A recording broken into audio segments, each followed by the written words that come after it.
আপনারা ভুলে যেন না ভাই, হাসিনা বাংলাদেশের মাটিতে পা রাখার কয়েক সপ্তাহের ভেতরে তখনকার সাকসেসফুল রাষ্ট্রপতি প্রেসিডেন্ট জিয়াউর রহমানকে শহীদ হইতে হয়। হাসিনার বাংলাদেশে বাংলাদেশের মাটিতে পা রাখার সাথে সাথে আমরা রাষ্ট্রপতি জিয়াউর রহমানকে হারাই। কোনো কানেকশন নাই। বিএনপি কেন এত ক্ষমাশীল যে হাসিনা বাংলাদেশের মাটিতে আসে আর প্রেসিডেন্ট জিয়াউর রহমানকে শহীদ হইতে হয়, এইটা নিয়ে কেউ কোনো কথা বলে না? এই প্রশ্নটা আসলে বিএনপির কাছে আমি ছেড়ে দিচ্ছি। কোন মানবতার ফেরিওয়ালা, mother of humanity, mother of democracy, জননেত্রী, দেশ নেত্রী কোনো কিছু না শেখ হাসিনা ভাই। একটা সাইকোপ্যাথিক কিলার, শেখ হাসিনা। কিছু বই ছিল বাংলাদেশে ব্যান করা, নিষিদ্ধ, কেনা যেত না, পড়া যেত না, কোথাও পাওয়া যেত না। 5ই আগস্টের পর এরকম কিছু বই এখন বেস্ট সেলার হয়ে গেছে, প্রত্যেকটা ঘরে ঘরে পাওয়া যায়। অনেক টেলিভিশন চ্যানেল আছে গিফটে দেয় এই বইগুলো। আগে ওই টেলিভিশন চ্যানেলগুলো বা ওই খবরের মাধ্যমগুলো এগুলো নিয়ে কথা বলতে পারতো না। তার মধ্যে একটা অত্যন্ত পরিচিত বই মতিউর রহমান রেন্টু সাহেবের, মতিউর রহমান রেন্টু সাহেবের আমার ফাঁসি চাই। এই আমার ফাঁসি চাই বইটাতে মতিউর রহমান রেন্টু সাহেব শেখ হাসিনার সাথে অনেক বছর ধরে যতখানি সময় কাটিয়েছেন তার বড়ভাবে স্মৃতিচারণ এবং বিশ্লেষণ দেন। এবং সেই বইটাতেও পরিষ্কারভাবে দেয়া আছে যে এরশাদ বিরোধী আন্দোলনে, সেটা 87 সাল বলেন, 90 সাল বলেন, কি কি ধরনের খেলা শেখ হাসিনা খেলেছিল, কি ভাবে তার নিজের দলের কর্মী ভাই, ছাত্রলীগ, যুবলীগ বা আওয়ামী লীগ তার নিজের দলের কর্মীদের জোর করে বন্দুকের সামনে ঠেলে দিয়েছিল। অনেক সময় গুলি করাটাও তার লোকজনকে দিয়েই করিয়েছিল। এগুলো পরিষ্কার তার বইতে আছে। গত সরকারের আমলে বা তার আগে এই বইটা পড়ার সৌভাগ্য আমার হয়। এই বইটা পড়ে আমি প্রথমে কিছুই বিশ্বাস করি নাই। আমি মনে করেছি ভাই দল থেকে বের করে দিয়েছে, তাহলে নিশ্চয়ই বের যেহেতু করে দিয়েছে সে একটু মিথ্যাচার তো করবেই, মন খারাপ, একটু রাগ না, তাহলে একটু মিথ্যাচার তো করবেই। কিন্তু এখন যখন এই যে ইন্টারনেটে তার কল ফাঁস হয়, আমরা কথা শুনি শেখ হাসিনা কিভাবে কথা বলে, নেতাকর্মীদের সাথে কিভাবে ইনস্ট্রাকশন দেয়, কিভাবে আদেশ দেয়, তখন পরিষ্কার বোঝা যায় যে রেন্টু সাহেব তার বইতে যে লেখাগুলো লিখেছিলেন ওইটাই শেখ হাসিনা। কোন মানবতার ফেরিওয়ালা, mother of humanity, mother of democracy, জননেত্রী, দেশ নেত্রী কোনো কিছু না শেখ হাসিনা ভাই। একটা সাইকোপ্যাথিক কিলার,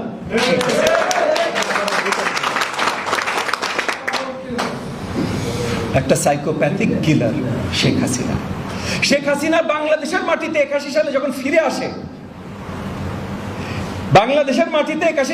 ফিরে আসে, যেটার আবার আমরা কি এতদিন আওয়ামী লীগ করতো স্বদেশ প্রত্যাবর্তন দিবস, এই দিবস, ওই দিবস, হাসিনা কবে প্রথম শাড়ি পরেছে দিবস, কবে বাথরুম গেছে দিবস। তো এই দিবসগুলোর ভিতরে আপনারা ভুলে যেন না ভাই, হাসিনা বাংলাদেশের মাটিতে পা রাখার কয়েক সপ্তাহের ভেতরে তখনকার সাকসেসফুল রাষ্ট্রপতি প্রেসিডেন্ট জিয়াউর রহমানকে শহীদ হইতে হয়। হাসিনার বাংলাদেশের মাটিতে পা রাখার সাথে সাথে আমরা রাষ্ট্রপতি জিয়াউর রহমানকে হারাই। কোনো কানেকশন নাই ভাই। আওয়ামী লীগ তো কোনো কানেকশনও খুঁজে না। কিশোরগঞ্জে, বাসপুরে, ঢাকা শহরে মির্জা ফখরুলের নামে মামলা হয়, রংপুরে, ট্রাকপুরে, ঢাকা শহরে আমাদের নামে মামলা হয়। তাইলে বিএনপি কেন এত ক্ষমাশীল যে হাসিনা বাংলাদেশের মাটিতে আসে আর প্রেসিডেন্ট জিয়াউর রহমানকে শহীদ হইতে হয়, এইটা নিয়ে কেউ কোনো কথা বলে না? এই প্রশ্নটা আসলে বিএনপির কাছে আমি ছেড়ে দিচ্ছি। যদি আপনারা যারা পড়েছেন রেন্টু সাহেবের বইটা, আর যদি না পড়ে থাকেন, আমি আপনাদেরকে রিকোয়েস্ট করবো আপনারা একবার পড়ে নিন।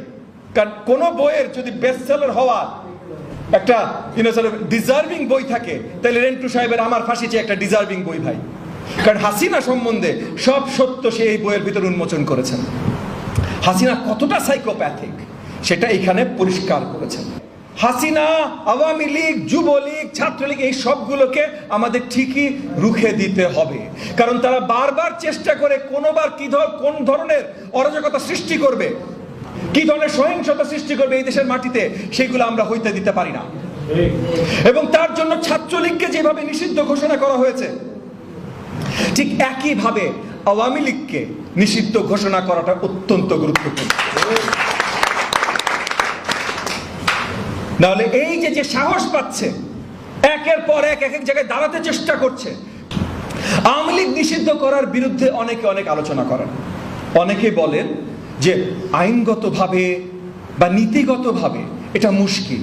কেন?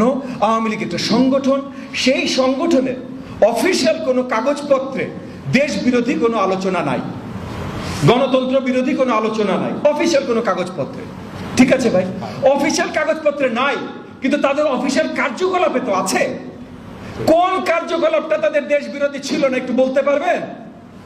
এই যে নির্বাচন নিয়ে তারা যা করেছে, সংসদে যা করেছে, সংবিধানে যা করেছে, এবং যতগুলো গণহত্যা ঘটিয়েছে, এগুলো দেশ বিরোধী না? প্রত্যেকটা কর্মকাণ্ড তো তাদের দেশ বিরোধী। এই ধরনের দেশ বিরোধী, জনগণ বিরোধী কর্মকাণ্ডের জন্যই তো জার্মানিতে হিটলারের নাৎসি পার্টিকে নিষিদ্ধ ঘোষণা করা হয়, ইটালিতে মুসলিনির পার্টিকে, পিএনএফ কে নিষিদ্ধ ঘোষণা করা হয়। তাইলে বাংলাদেশে কেন আওয়ামী লীগকে নিষিদ্ধ ঘোষণা করা হবে না ভাই? সো না, আইনগত বা নীতিগত কোনো মানা এইখানে নাই। দ্বিতীয় আরেকটা কথা আমি অনেকের মুখে শুনেছি, স্পেশালি আমার সুশীল সমাজের ভাই ও বোনদের কাছে শুনেছি।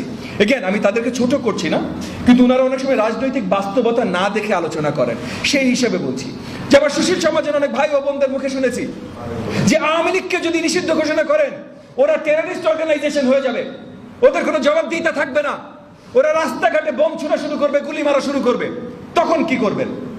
তাদের উদ্দেশ্য করে আমি বলছি, ভাই শুনেন, নিষিদ্ধ ঘোষণা করা না করা দিয়ে এটা কিচ্ছু আসে যায় না।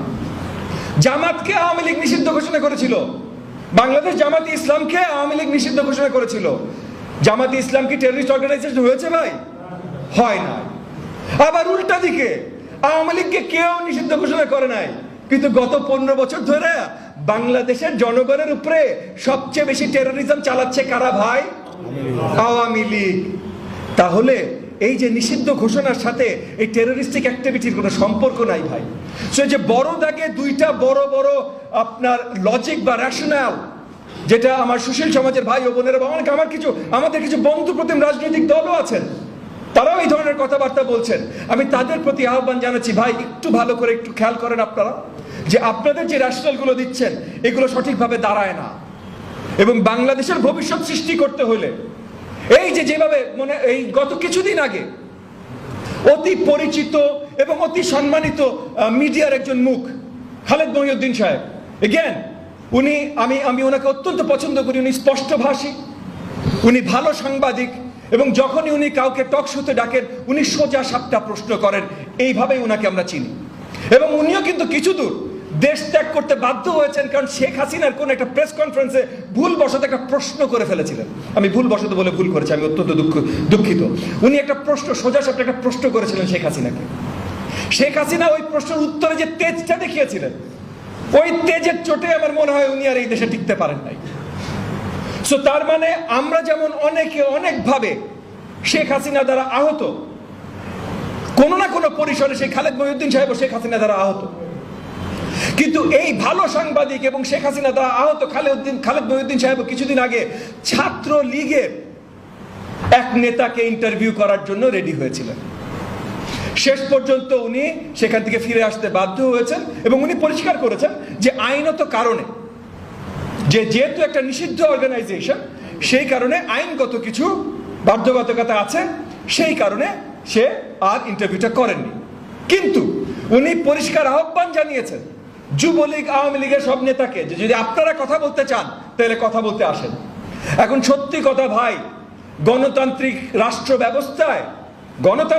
ব্যবস্থায় আপনি কারোর কথা বলাইতে থামাইতে পারেন না, এটা সত্যি কথা।